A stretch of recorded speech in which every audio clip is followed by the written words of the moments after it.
that appalling disturbance. It is causing my mind to implode. Surely it must stop. How am I going to continue? Really, a man of my position should not be subjected to a thunderous waterfall of the foulest of words. Can the rabble that owns this bookstore not place him in some knockdown bin? Be fair, old sport. It is our Tom there howling to the winds. You're only jealous because he was your #1 contender in the student library department. Was it merely a year ago you were in the fishing section? What worm was that, I believe the title was? Tom! He was over there on the aisle across from me, mocking me.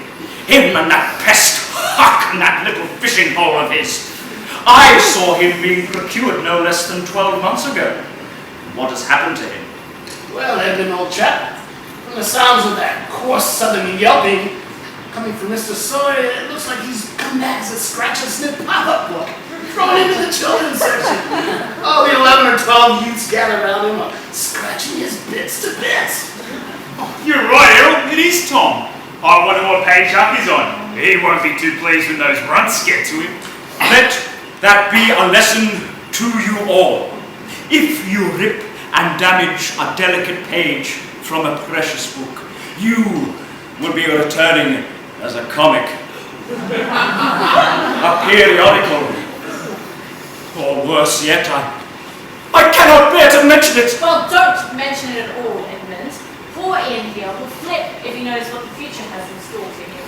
And by the way, our Tom Sawyer did not rip the pages from the book. He was being a southern gentleman and taking the blame for that little Miss Becky Thatcher. She was the cause of his woes. I'm sorry, Jan, I forgot you could join in the conversation. Weren't you the picture book last time? Let's see, it was a coffee table book about coffee tables, I believe it was, with its cute little legs, its flat pictures, no words, just peaceful, beautiful silence. Not like now, eh, Jan? Oh, jeez, it looks like those little cheeky rascals have gotten a hold of Huck now. Oh, I can't bear that blue coarse language pouring forth. I'm ashamed of him. Like father, like son, that Huck's dad was never any good, was he, Earl? And I will have you know, I was on TV when I was that coffee table book, Unseinfeld, no less. Unseinfeld, no less. And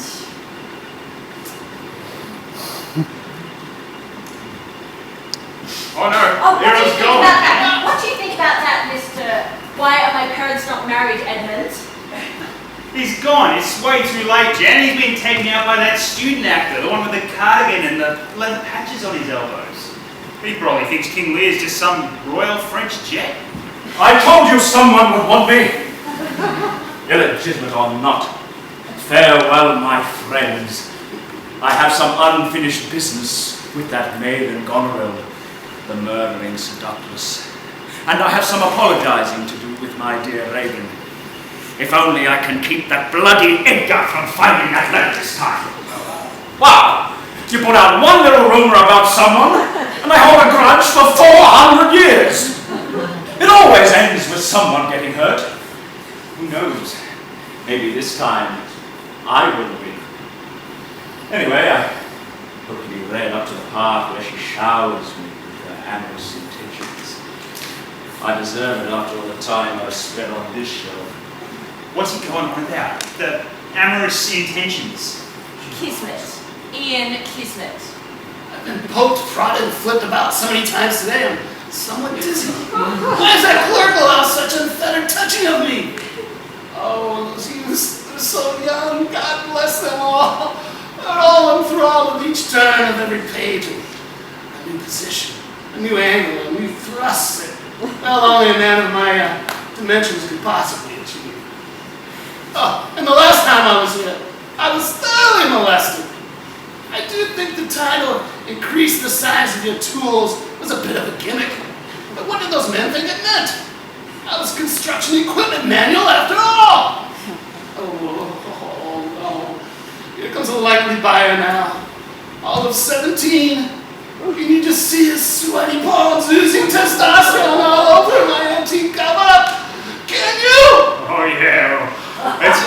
It's like the froth on that dog's tongue on the cover of Honey Beer Pet just over there. Oh, Sudi's going to salivate all those beautiful words off your jacket till all that's left is the skeletal remains of the words Kama Sutra. Oh, Errol. Errol. Oh, he's gone, love. Off to some darkened teenager's lair, away from a poor mother's prying eyes. Errol's off to be proudly paraded around to the cold school in boys' smelly locker rooms, exposed to selected friends in hallowed halls, purposely left open on the most erotic of pages, glued to a young lady's desk so as to embarrass her into blushing, crying, running out of the classroom. He has become the object of adolescent masculine bullying and the visual assistance in relief of pent-up sexual frustration. They will never really appreciate the finesse and the joy in the exquisite love-making described within those sacred pages. Centuries of coital pleasuring, the biting and scratching of flesh, the viral actions of the woman encompassing her husband inside her, the slapping, the caressing, the moaning, whilst reciting poetry to heighten the couple's explosive, emotional, simultaneous release. Aware of the hidden dangers, whilst always remaining conscious of virtue, educating and liberating them at the same time. Dharma, Artha, Karma, Moksha, now hidden in a boy's room in Newtown. I hope when he returns next, Errol has no memory of it. Perhaps the stitches of dictionary will help him find the words to express the pain. Is that really what'll happen to him? Will he be okay? I mean, I can think of nothing worse than to be the object of some young bloke's horny desires. Oh, all that kid could do was look and stare and getting that crazy glazed expression all over his dial. Then Errol snatched up and slid onto the counter. Face down, no less. Oh, look, I know when I get purchased, my new owner won't be so humiliated as to put me in a brown paper bag like that kid did. No way. Oh, he is all right, love. I've known him a very long time and he has gotten himself into some very strange predicaments, but he always seems to be recovered. Jan, what's for dinner? I'm starving. I've been left open on page 34 for hours. You know, the 1993 State of Origin? I was a physical wreck after that game. And they always leave me open around here. 1993 to 1995. Always leaving me ragged from having to reenact the photos in here. Think yourself lucky you're not Tom and Huck over there. Poor pathetic souls being scratched into oblivion. Though I do get a sense that Tom may be enjoying the attention. As for dinner, we are starting with swordfish terrine with bargua, followed by blue lobster savorin flavoured with tarragon, finishing with light creme of glazed chestnut in an almond meringue, all served with wines from the chateau. Pie, peas and mashed potato, a bit of gravy and a frozen PB. Anywhere in those glossy, overpriced pages of yours? Oh geez, Jan, if I eat that ritzy stuff, I won't have the energy to bend over. And you do a lot of bending over in my trade. Not in my exclusive pages, there is certainly not. Does my cover not say the greatest menus of the Ritz Paris are not grill and swill at Harry's de Wheels? I'm sorry, Jan. Jan? Jan? Where are you going? Oh, there she is with that woman and her chauffeur. Oh, she doesn't look like she eats at all, that one. Looks like corner posts. Still, a couple of feeds of all that foie gras will pump up her quads and triceps, I'm guessing. Hello? Looks like I caught the eye of a couple of clean-cut muscle dudes. That's right, boys. Come on in and take a look. Check out all these photos that our fun footy gives you. Just don't stop on page 34 because I'm way too tired to go through all that again. That's right, boys. Page 35. 36, 37. Come on, boys, get to the end. Just keep going. Whoa, wait a second. I'm not doing that pose. Oh, that one. Where did these marriage photos of me and that bloke come from? Coming out? Who's coming out? Well, I'm not posing naked. Oh, no.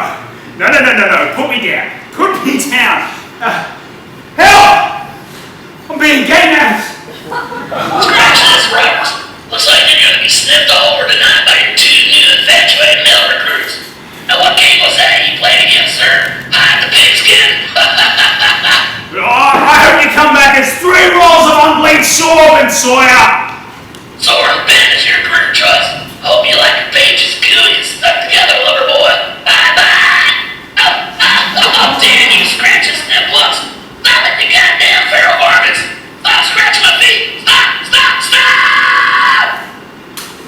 Yay!